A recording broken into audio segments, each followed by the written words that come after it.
Ce que le gouvernement du Québec dit aux gens, c'est que vous avez le droit de frencher votre partenaire le soir à la maison, mais durant la journée, si vous voulez prendre une marche, il faut porter un masque à l'extérieur.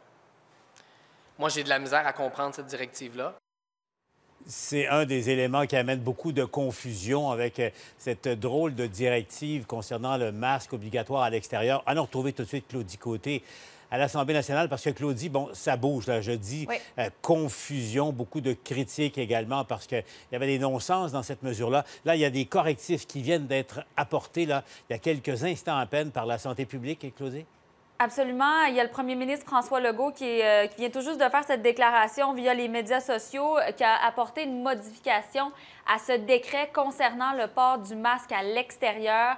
Bon, cette mesure là, qui a été annoncée via communiqué la semaine dernière amenait son lot de confusion. Quand doit-on le porter? Quand on peut l'enlever? Alors, on a précisé aujourd'hui, là, quand ce concerne les couples, parce que rappelez-vous, on disait un couple qui n'habite pas à la même adresse doit porter le masque lorsqu'il est à l'extérieur. On a entendu d'ailleurs Gabriel Nadeau-Dubois de Québec solidaire qui dénonçait l'incohérence de cette mesure. Alors, on dit qu'un couple qui n'habite pas à la même adresse mais qui entretient des relations intimes n'a pas à porter le masque, pas plus qu'une personne seule qui s'est greffée à une bulle familiale. Rappelez-vous, il est possible pour une personne seule de se greffer à une bulle familiale stable.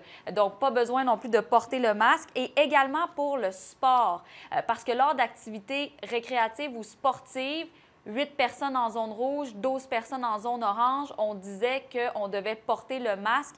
C'est dit maintenant que si on peut respecter la distance de 2 mètres, par exemple, le tennis ou le golf, pas nécessaire de porter le masque. Bon, on verra qu'est-ce que ça veut dire pour les autres sports.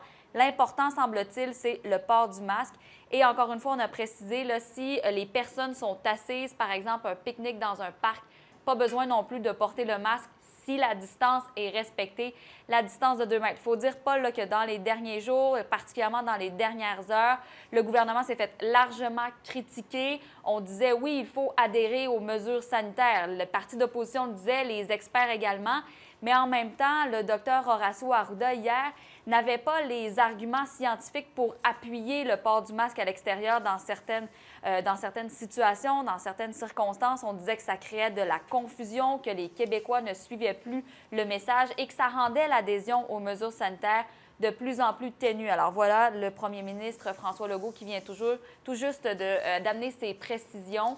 Bon, encore une fois, là, il y a quelques points d'interrogation. On va aller aux nouvelles, essayer d'éclaircir tout ça. La bonne nouvelle, là, si vous êtes un couple, vous n'habitez pas à la même adresse, plus besoin de se casser la tête. Vous avez le droit de vous promener avec votre conjoint ou votre conjointe à l'extérieur sans porter de masque. Les masques sont tombés pour ces couples, c'est le cas de le dire. Claudie, Voilà. suis ça pour nous. Claudie, s'il y a d'autres informations, là, vous nous revenez en direct ici à LCN. Merci, Claudie.